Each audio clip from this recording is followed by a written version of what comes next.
Welcome to the Como Factor podcast, where the conversations are authentic, the stories are inspirational, and people-centric transformation is always on the agenda. I'm your host, Christine Strobush. And I'm Sonal Trivedi. This episode promises to be an energy-filled conversation that will inspire, energize, and provide thought-provoking moments for you. We're honored to host our extraordinary guest today, Gerd Bommer. Gerd was born in the charming and beautiful city of Salzburg, Austria. His transformation journey has taken him to multiple countries and cities across the globe and provided him with one-of-a-kind experiences in both his personal and professional life. After graduating with a Master of Business Administration, Gerd started working in the electronics industry with Flextronics International in 1997.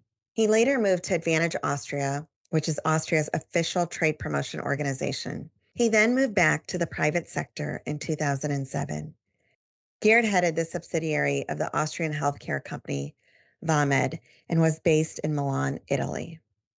Several years later, he returned to Advantage Austria and was posted to Doha, Qatar, to open a new office there, from where he was transferred to Bucharest, Romania. Gerd is also the visiting professor at the German-speaking department, FABIZ, of ASE, the University of Economic Studies in Bucharest, Romania. Today, this dynamic leader will also share with us how mindset is crucial in navigating your transformational journey and offer us his learnings from his incredible transformation journey.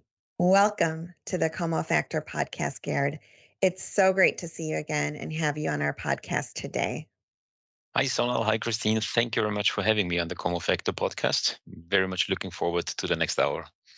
This is going to be a great conversation. I can feel it. So, Gerd, one of the things that we love to start our conversation with our guests is asking them the question, if your life story were to be published in a book, what would the book title be, and what would the book cover say? Well, I don't really know what to say right now, but I think that the book title would be something like, live every day like it's your last one, or be optimistic and have fun. Work hard, party hard might actually be the one that might fit it the best. Work hard, party hard. See, I got a title for my autobiography right now. Thank you. I love it. I love it. So can you share with our listeners a little bit about who Gerd really is outside of the introduction that I provided? Well, yeah, I've been living abroad for 24 years. I'm more or less an international citizen. If you ask me where I'm from, which is the country of Austria in the middle of Europe, I would always say I'm kind of a European, or I'm kind of a citizen of this planet. So I'm 51 years old, having been abroad for 24 years, living and working abroad, and I loved it very much. And I came back to Austria right now, about a month ago. For me, something completely new, a completely new experience. No idea about what Austria is like right now, as I've always worked with the focus on the countries where I've been in. So I've worked in electronics industry, I've worked in healthcare industry for several years, but most of my time I've worked in kind of internationalization of companies. And it's basically a consulting job that I've done. And that's where I'm still. And I love it so much.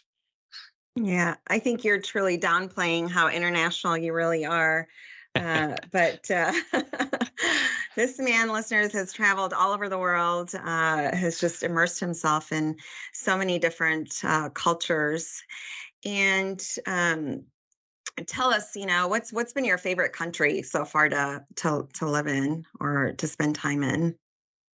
Well, as I always say, it depends on whether you like it where you are and whether you do what you can do in the country. Then it's going to be a positive experience. Because if you go somewhere and you expect to do what what you know from at home, it's not going to be such a positive experience. So to be honest with you, I liked it everywhere. I've been on 3 continents. I've been in several countries. So you might be right. And I liked it basically everywhere. I've been living in the US, in Finland, in Latvia, in Italy, in the Arab Gulf, and then I moved to Romania. And 3 months after I moved to Romania, I said to my friends, "Well, guys, I was coming home now."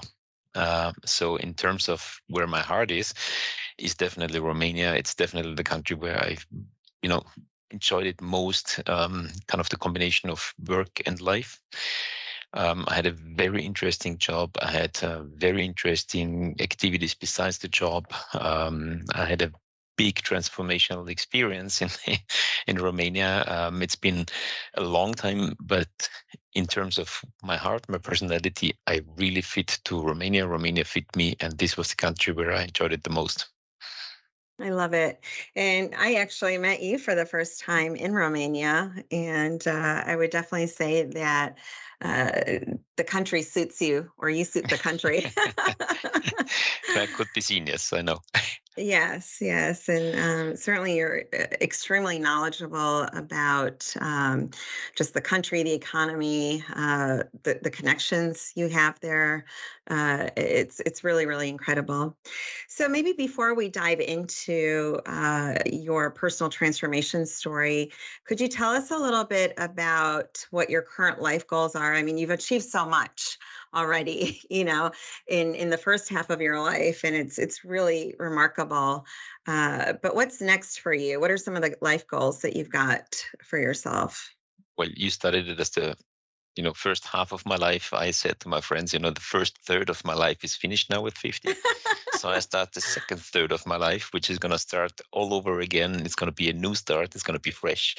And it's going to be full of energy and full of power. And I guess this is what I really want.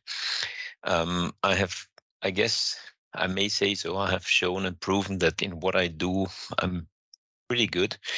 My performance was always pretty nice. So I don't have to repeat that over and over again, is it? So I could also go into something new, and this is a transformation that might happen to me, might have happened already. I might be in the middle of everything, but I had a lot of learnings in that sector. So for me, the thing is, you're never too old. And in Romania, they say age is only a number. And I would really like to restart with something that I've not done so far. And one of the things, in my opinion, is being self-employed, having your own company. That would be a real goal, in my opinion, in my life. I got another 20 years full of energy, and I want to use this energy not only, to care for my kids and love my kids, but also in terms of to develop something new, maybe to develop myself. So there's so many different aspects to you aside from just your professional life. You also do a lot of extreme sports, right? What is extreme? Well, I didn't know extreme until I met you, and saw the kind of sporting you do on your bikes, and just all over the place. So, tell us a little bit about how you spend time outside of the professional workspace. Well, if you come to sports, I grew up in a ski area, and that means that I was, like we call it, I was born with skis on. With about 2.5 years of age, my parents put me on the skis. They pushed me off the slope and said, like, "This is how you do it. Go." So I started very early in. So skiing and snowboarding is still some of my favorite sport, which I like very much. But then about 20 years ago, I started kite surfing. To be honest, I started kite surfing on frozen lakes in Finland. So much for, if you do what you can do there, you're gonna like it. Yeah. So you don't have to have a warm sea and palm trees in order to start kite surfing, but you can start, using your kite and the skis on the frozen lakes, and that's what I did, and that's where I started kite surfing, which helped me a lot in terms of personal development, because with the sports you can focus a lot, you can learn a lot. And what I learned with kite surfing is actually that all your body will always follow your head. So what your head does is what your body will follow and will do. And there I learned with rotations and all the other stuff that you actually have to do it, and you have to be committed. Yeah, then you learn it and you can do the rotations. And then later on, and I guess this is what you refer to, with 48 years of age, I had the glorious idea, I might call it now, to go into hard enduro with the motorcycles. And I'm already finisher, 2 times finisher of the lower 2 classes of 5 classes of the longest and toughest hard enduro rally in the world, the Red Bull Romaniacs. And there I had to develop a lot with sports, where I learned that actually your head will follow your eyes and your eyes will follow your thoughts. So it all starts with goals. It all starts somewhere else. You have to set your goals and you have to make a plan with it. And then you have to, tell your brain, like positive programming, you have to tell your brain what to do. And from there, you're going to get it to your eyes. Your eyes will give the direction. Your head will follow the eyes and your body will follow the head. So this is something that I learned there. Plus, you have to be committed. And I learned there also to work much more with fear and with risk. And I'll give you 2 examples now. From kite surfing, I was born and raised in the mountains in a ski area. So you can imagine what my approach to the ocean was. Like, what is underneath there? I don't know. Is this good for me? Is there kind of one of those animals with the many teeth in the mouth and they're going to come for me? And that's when I had to face one of my fears, and where I said, either you have fear or fun. And I decided for fun. So I learned that fear is just an indicator that you might change something. And one of the things that I did there is just analyze the situation. And you find out how many shark attacks happen in the world in the year. And then you say, like, okay, this is not going to be my problem, especially if you don't kite surf or surf wherever they are. So this is one of the learnings that I had. And then with hard enduro, I had like many more learnings, which I actually took over to my also professional life, private life, professional life, where you could see that, you have a lot of risks, and you learn that those risks that you have are actually, they're there, but they're not bad per se. Risk is only bad if you don't know about it and you cannot mitigate it.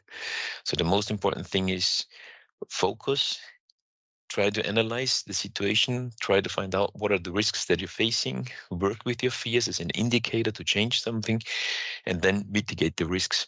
So this is what you do. This is what I learned a lot with sports, and not that much with professional life. I guess in sports, it was much more important to have this development, to have success. And yeah, that's where I am. And I think that I could take a lot of that into my professional life. Very cool. And typically, I mean, with the type of professions that you've had, people tend to be very conservative, right? In terms of taking the kind of risks that you've had. But I really appreciate kind of the thoughtfulness behind, just really um, asking yourself, is this for fear or for fun? And I think you've learned a lot, clearly, out of these different extreme sports that you've done. Um, when you initially kind of faced a fear, right? Because as humans, like it's only natural to do that until you train yourself, like you said, to really look at it from a different perspective. How did you handle, that initial fear of the unknown, aside from like clearly like doing the risk analysis, as you said? What emotions were kind of going through your mind, as you would approach like the fear aspect, and were there any tools that you really leveraged to get out of that mindset? But I guess basically one of the things that you have to look at is I'm a very rational person. And so I always tend to analyze things. And this was what I did at the time when I said, okay, either you want to think about sharks or you want to think about jumping with a kite. Yeah. And then I decided for the jumping. But I also had self-rescue 2 kilometers out of the coastline of Greece somewhere. And I was all alone. And this gives you like 45 minutes of rethinking the whole process. So going through it once is maybe one of the most important things. So you can analyze a lot. If you don't come into the situation where you struggle because the wind was all of a sudden off, the wind forecast was perfect. I was out there. We went out. We did a downwinder. We went out like 1-2 kilometers, because then the wind is more stable and stronger. And all of a sudden, like within 2 minutes, the wind was gone. So my kite was in the water, and I had to do a self-rescue. And it took me, I guess, about 45 minutes. And then you pedal with your feet just to stay on top. You have to roll up all your lines. You have to clean up all the stuff. And this is where you actually start thinking about it, that you say, like, this is where you can work best with your fear in the situation itself. And this is where I also understood that actually nothing is going to happen to me. And it's just what I told myself. And in the end, after 45 minutes or 30 minutes, I was in the kite. You put the kite in a special situation. You also learn that everybody talks about self-rescues and nobody has done it ever in the open sea with waves and everything. This is when I always tell people, first do it, then talk about it. But then you're in the kite. I was resting a bit, and this is most likely, let's say it like this was my best experience when it comes to that. So I really had to work with it, and I was in the situation. There was no way out. I forced myself into it, and then in the end, since then, it's completely gone. For me, it's just fun anymore, and it's most likely kite surfing is the sport for me that relaxes me the most in the brain. So if I go kite surfing for 1-2 hours and then I go back to the beach and have one beer, then I'm like, I didn't work for a whole year. and that was the result, actually being in the situation, having to deal with it, and seeing that, your analysis was right. Yeah. That is so true, but it's also kind of not intuitive, right? A lot of people, they tend to talk about things like when people train for the marathon, you hear them talking constantly about how much mileage they're going to put on, like in terms of their training. And people don't necessarily just dive right into it. So it's almost like it's not very it's almost reverse, right? And for you, you talked about the kite surfing and skiing. I think every Austrian is born with skis like on their feet. Pretty much. You're born and here you go. Here's your pair of skis. Now figure it out. But there's also this extreme motorbiking. Where does this hunger and passion come from to do these extreme sports? I don't know. To be honest with you, I guess I live a bit of the adrenaline and the endorphins. It's a really, really cool feeling, in my opinion, when adrenaline kicks in, and or your body gives you endorphins, which gives endorphins in different ways. But one of them, of course, is first the adrenaline, when you're in there and when you do stuff that you've never done before, you achieve it, and then you have the success, then you get all the endorphins, and the feeling is just great. Yeah. The other thing is, I personally enjoy very much doing sports up to a point where you're exhausted, and the feeling afterwards.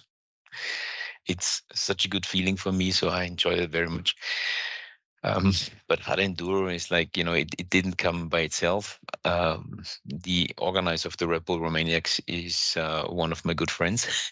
I helped him a lot to organize it in 2020. It was the only big sports event that was pulled off in Romania. And I came to the race. It was the 5 days race. And then afterwards we sat together, we had chats with friends of ours. And in the evening, I had the glorious idea to tell him, next year I'm going to do it. I'm going to race. And he was like, yeah, I always wanted to see how someone I didn't have motorcycle experience, no motorcycle driver's license, no nothing at all, no hard enduro experience. And then he said, I would always like to see, I always wanted to see how someone who has no experience, but is really ambitious and motivated is going to do. And I guess my daughter was the only one that asked the right questions always. And she asked me, why would you do that, Dad? And for me, the most important thing in there is not the sport itself, not the potential to hurt yourself or something, or getting into the finish, but setting a goal that you can definitely not achieve right now in that situation, which will take a lot of effort, will take months of preparation, or maybe a year or 2 years of preparation, hard work, but then you can actually perform and you can achieve your goal. And this is kind of a really, really cool experience, in my opinion. So I like that. I've done it also in other situations. So I've started things where I knew I can't do it at the moment. And there was one of them, and there were others as well. And my daughter always asked me, like, why would you do that? And most people always ask me, like, why would you push yourself so hard? Why would you push yourself so far? I think, if you don't risk to fail, you don't develop. If you want to develop, you have to go for something new. You have to go in unknown territory for you, with new tools, new things you have to learn, new knowledge you have to build up. And I like the experience of actually being able to achieve it, being able to do it, getting to the goal. But it doesn't matter. I don't want to scare anyone, because in my opinion, achieving all your goals just means that you've set them too low. So set goals that are high enough that you also fail. Yeah. So it was one of the experiences in my office in Romania, where I came into the office, and in one of the first office meetings, I told all my people, I want you to fail. And they were looking at me with like big open eyes, a bit shocked. Like, what is this guy talking here? And I told them, because if you don't fail, it means that you're in your comfort zone. You do only things that you're really good at, but you're in your comfort zone. And we want to do new stuff. We want to develop something, which means we have to leave our comfort zone. And leaving the comfort zone means failing as well. And as we talk about personal transformation, I personally think that with the failures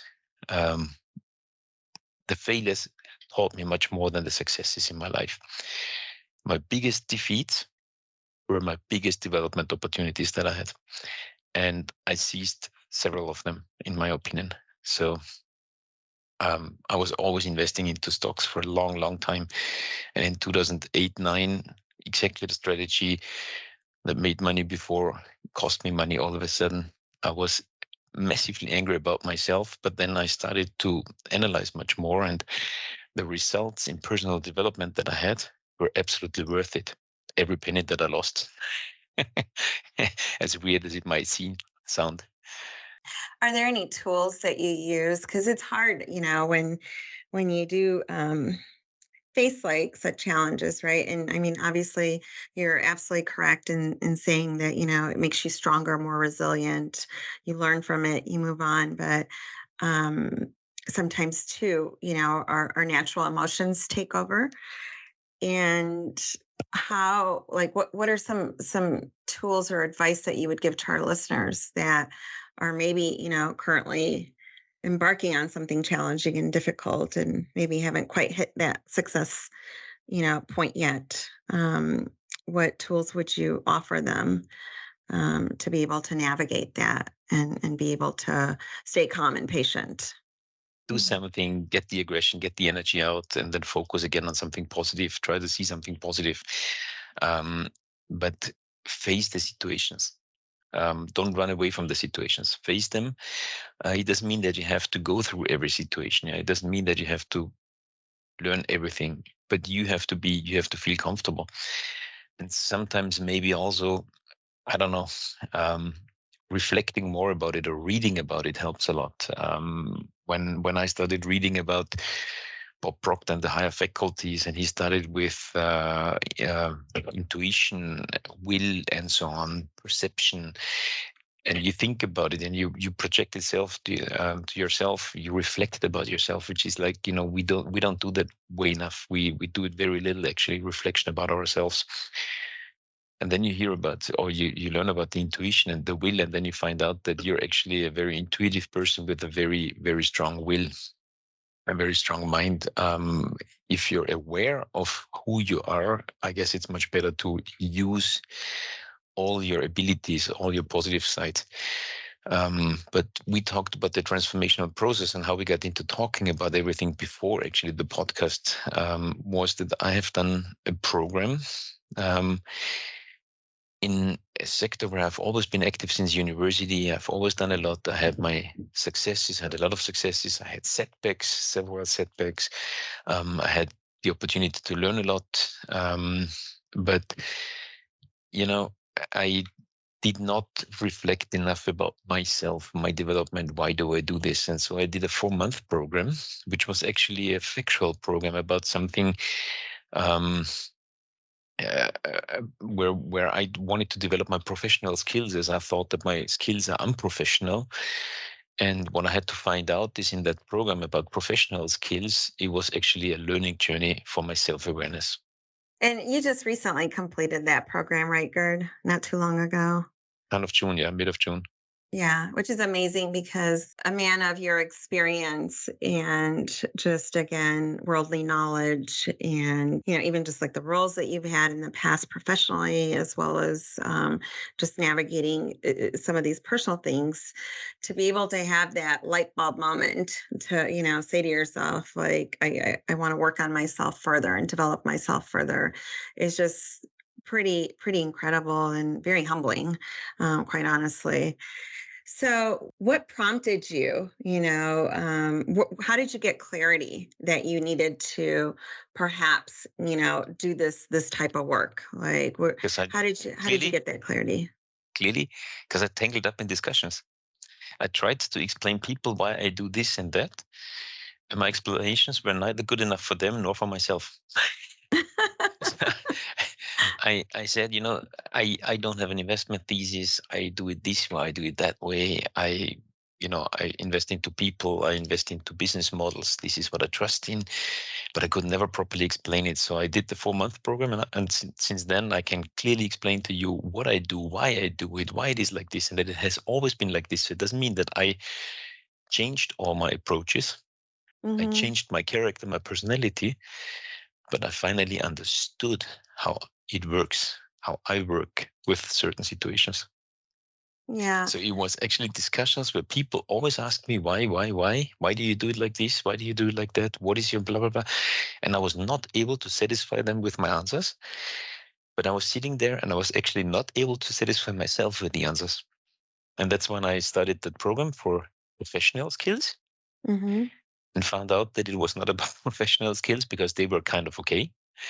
They were pretty good, well developed, clear, but it was my, my my personality, my character, the way that I work, that I did not understand why I worked like this and that. And it helped me a lot to work on tools and structures in order to Hmm. understand myself much more. So I didn't do a personality program, whereas I have to tell you that I signed up last week for kind of a personality program,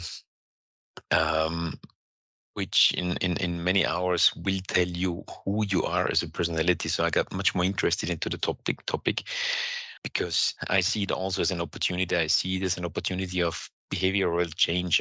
We are creatures of behavior. This is my clear belief. We are creatures of behavior. Where we come from is what we like. I like the mountains. I'm not afraid in the mountains. I'm not afraid in the forests, but I'm afraid in the ocean because I just know it. Yeah, I'm just accustomed to it. I'm used to it. So we're creatures of behavior. What we've done so far is what we are comfortable with doing, and in order to break out of that, you have to use something. And what I used in the end was kind of professional skills. Hmm. But now I understood that it's more about my personality and character, and this is why I went last week directly into a program for understanding your own personality, just understanding it, not developing it. Yeah, absolutely. And I think it goes such a long way. I know Christine and I just recently finished on the Como Factor podcast, a series on Enneagram and really being able to understand, what type you are and Mhm. really leveraging that, to be able to interact, strengthen your relationships with others and just having more self-awareness overall. One other point that you had noted about referencing, Bob Proctor and you said something about just getting this awareness as well on how to leverage or employ our higher faculties, right? With Yeah. which we've all been given. And I think the 6 that we had talked about the other day were perception, reason, will, memory, intuition, and is it Im- imagination? Imagination or creativity.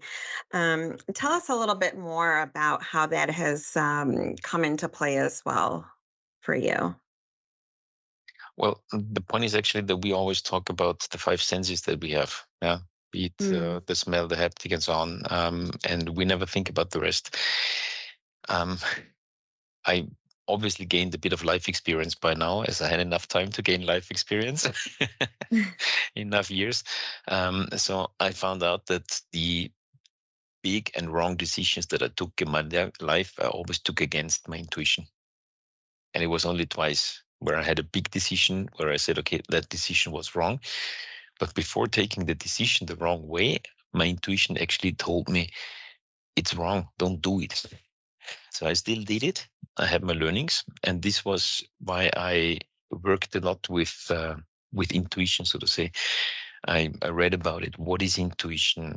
There's 1,000 different definitions out there if you ask anyone, but in the end it seems that intuition is the highest form of intelligence that takes all your experience and your knowledge that is conscious and subconscious with you from all the years that you have and that you might not even be able to remember, and takes it into one decision, one direction it gives you and it shows you. And generally I had to learn that I can rely on my intuition. When my intuition says it's good, just go in, even if you don't know all the factors, even if it's not a clear situation for you, just go in, just do it, just try it. You will see. And this is, I guess, where I'm standing today, because what we talked about, and when we met in Bucharest, we talked a lot about the development of myself in the last 1-2 years. I always say I stumbled into everything. Also, after the program I did from March to June, I have to say, I didn't stumble into it. It was completely strategical. It was just, I did not see it that way. Yeah. But I very much followed my intuition. I would like to talk about how it began. So, when you began your university studies, you're studying international business. What vision at that time did you have for your career? You talk about, well, some people perceived it as you stumbled into things.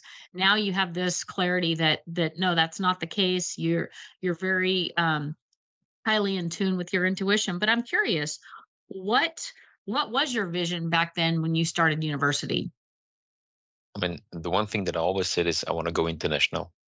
I want to go abroad. I want to work abroad. I want to, kind of get experience, international experience.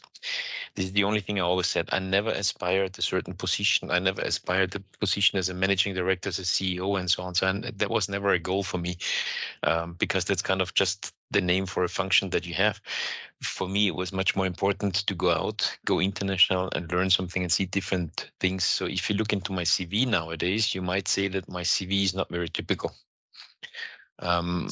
But the experience that I have is a very broad one. I'm not a specialist in anything. I might be a specialist in Romania right now, because it's I've been there for 7 years and it's been the past 7 years. So in terms of that, I understand it very well, how it works, what you can do there, and so on.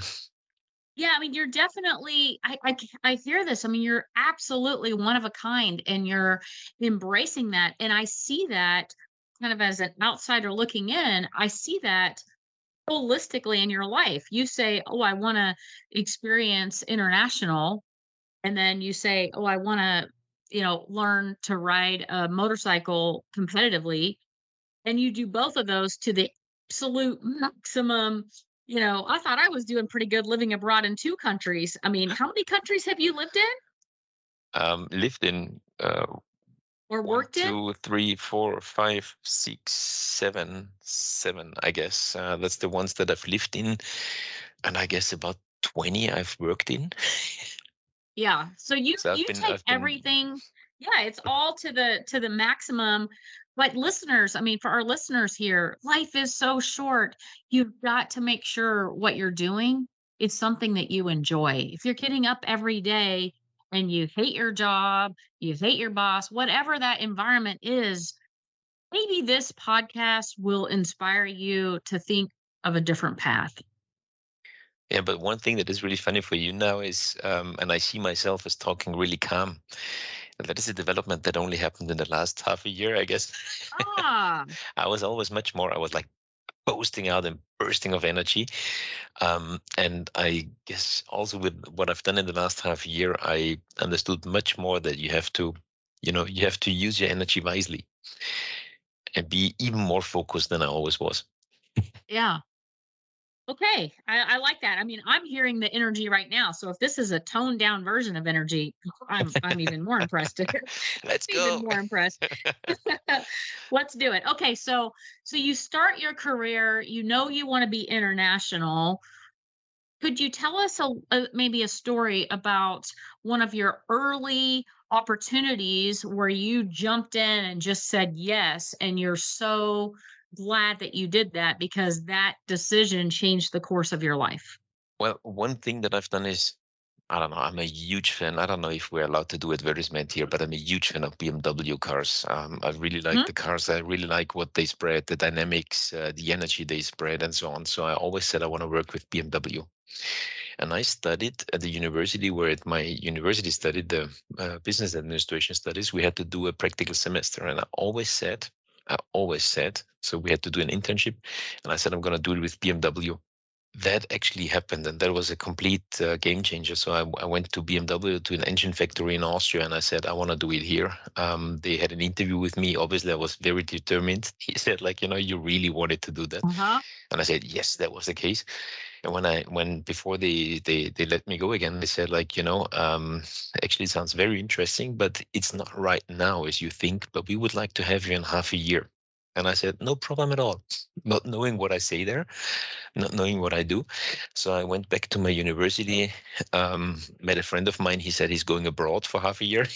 And I said, well, that's a glorious idea. So I went abroad, and I went to my university and I was like, where do you have kind of any kind of studying position right now? And they said, yeah, well, we have a new university in Sweden. We don't know yet what it is like. We don't know what you can study there. And I said, that's perfect. I'll go there. So this Oh is my how I ended up goodness. being for half a year in Sweden, studying in Sweden, actually at the Jönköping International Business School, which I loved very much. It was a great half year. And then I returned to BMW. And that was this determination that I went to BMW was a game changer in what happened afterwards. So the whole path afterwards was changed by that. But I did not necessarily need to go back to BMW because I had achieved my goal. Yeah, it's like kind of checked and been there, done that.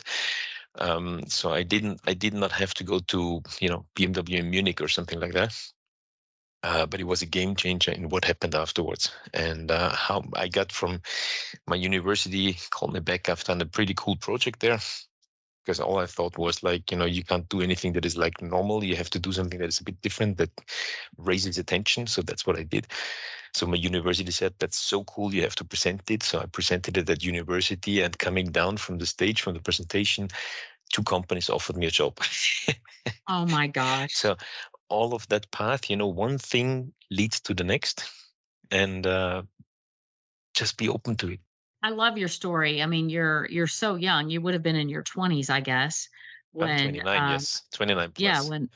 when when all this happens.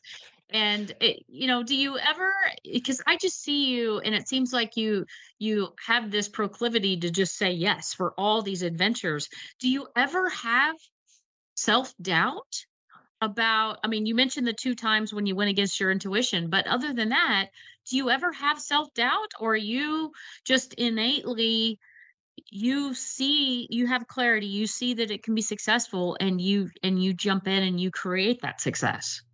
I think the one thing that is important is that you work with the situation, and I take my Mhm. time, whereas maybe taking my time is much faster than much quicker than others, but I'll take my time to have a look at something for 3 months.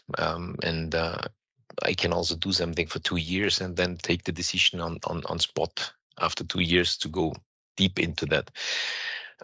Self-doubt, yes, of course. Yes, of course. I mean, I screwed up here and there. No question. And I get kind of, usually I only get angry with myself. So I'm really angry about myself, how I could get into that situation, how I could screw up so big time. In the end, like 15, 20 years back, when that happened the first time, really hard, when I had my really first hard learnings in life, I actually tried to understand this as an opportunity to learn something, to take failure as an opportunity to learn. And that's what it actually was for me then. So I really turned it into that. And this is what helped me to get out of it. So self-doubt, yes, of course it's there. But dig into it, why it is there, what it is, and think about what you can do to change it. It's excellent advice, and I agree with you. I think some of our biggest lessons come from our biggest failures, so we have to Yes, take that time definitely. to, to learn. So you really do. I see you having some pretty extreme wisdom in your younger years. Did you ever have mentors or people that poured into your life that really either were Yes, role models definitely. for you or coached you? How did that? Could you share a little bit about that? Yes, definitely, definitely. I mean, for me now looking back, I come I come from a good family, but from a very simple family. So money was not an issue in our family because he was simply not there. So I came from very simple situation, big family, and I was the first one who graduated from university, which was a pure thing of will, and I pushed through really hard in minimum studying time and so on. So it was like really hard. And how was I able to do that? It was my parents. So the first ones that I really would like to thank is my parents, because they opened my view on the world. They opened my horizon. My father was always trying to go international, also trying to do, to travel international. And this was how he awakened my curiosity about going international. And that's what actually happened. So my parents are definitely, they gave me a secure and warm home. They gave me the opportunity to develop. You don't need money to develop. You need will to develop, not Hmm. money. And that was the starting point. But then in my life, I definitely met different people, and I have to tell you that in what I'm doing in the past years, I have a guy from Vienna, Alexander, and he knows about it. I told him he's one of my biggest mentors, and in terms of professional development, he was the one giving me a lot of advice. But then there is Vienna, a person that is actually from Bucharest and from Germany, and lived in Bucharest and for quite some time. And he gave me an advice on more an esoteric level. I'm not esoteric at all, who knows me, but he brought it to me in a very, very clear way. And he told me, Gerd, it's time for change. You have to do it now. So it's like, those people also help you to do it, or John and Astik from Seattle and Barcelona, who helped me from March to June with that program. So there's a lot of people out there. And obviously also kind of my brother, who has a personality, or had a personality. Unfortunately, he died 3 years ago, but had a personality which Sorry. was completely different to mine.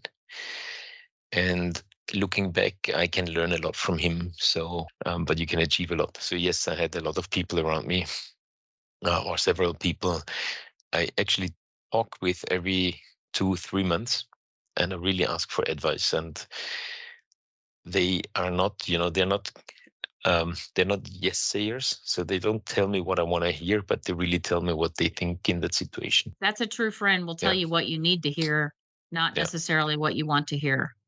And we all Eh, need that. some moments you need a good slap, huh?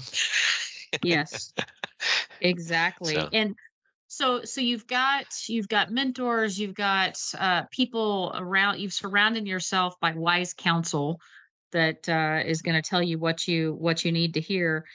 Um, any other advice that you might give to our listeners? Maybe someone, whether they're early in their career and trying to figure out their first steps, or maybe they're mid-career and they're recognizing the world is changing and they need to evolve and adapt in order to mm. progress to their full potential. What kind of advice would you give our listeners on that based on your life experience?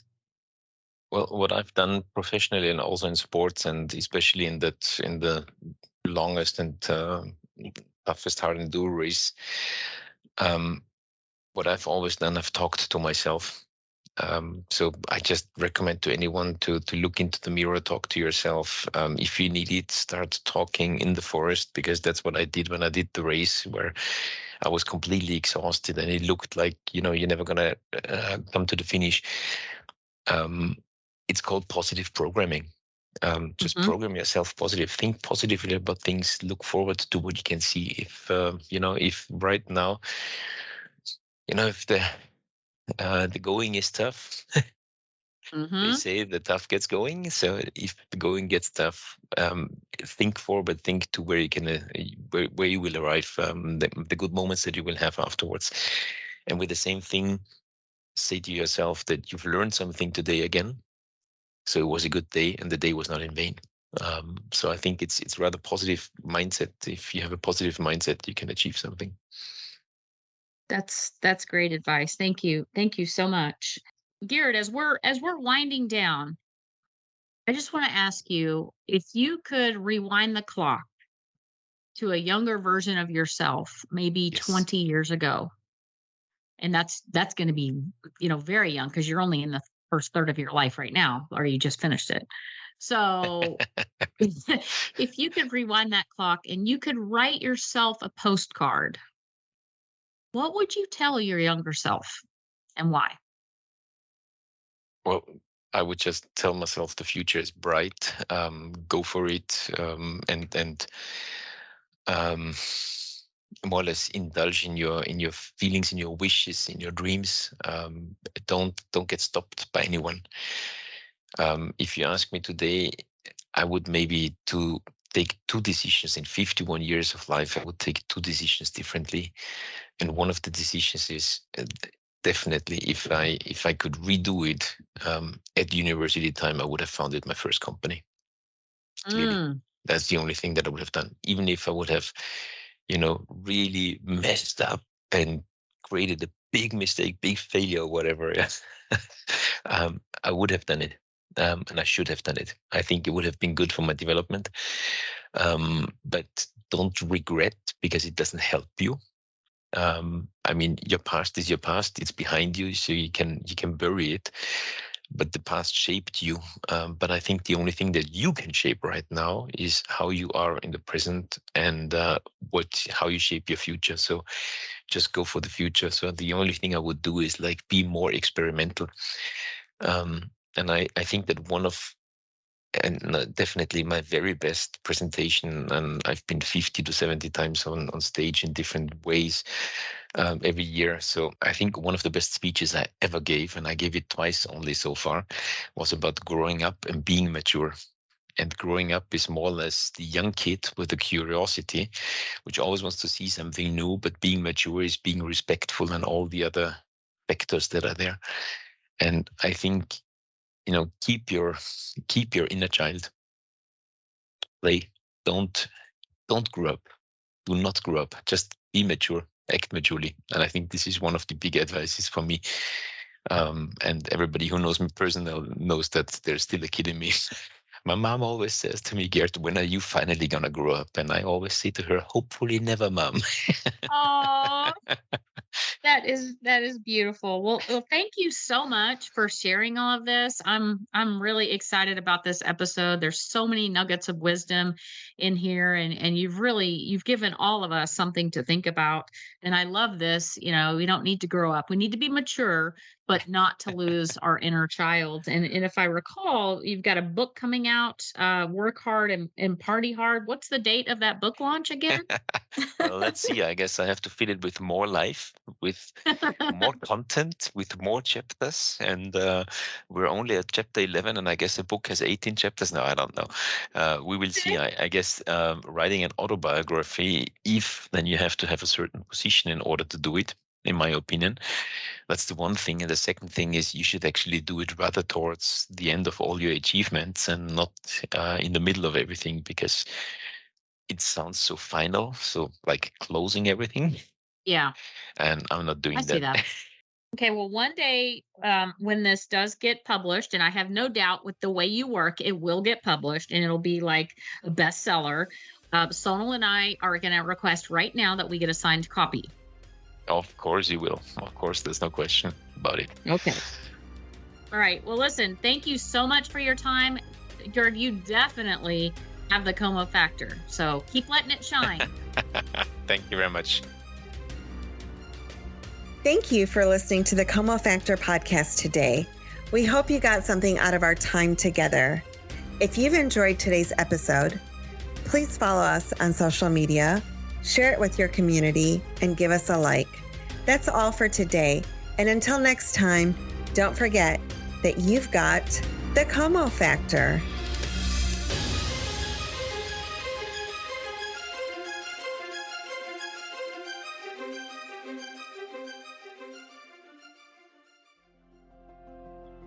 Today's episode is sponsored by the Como Club. With the holidays right around the corner or the next big occasion, it's time to start thinking about gifts. What do you give to the person who has everything?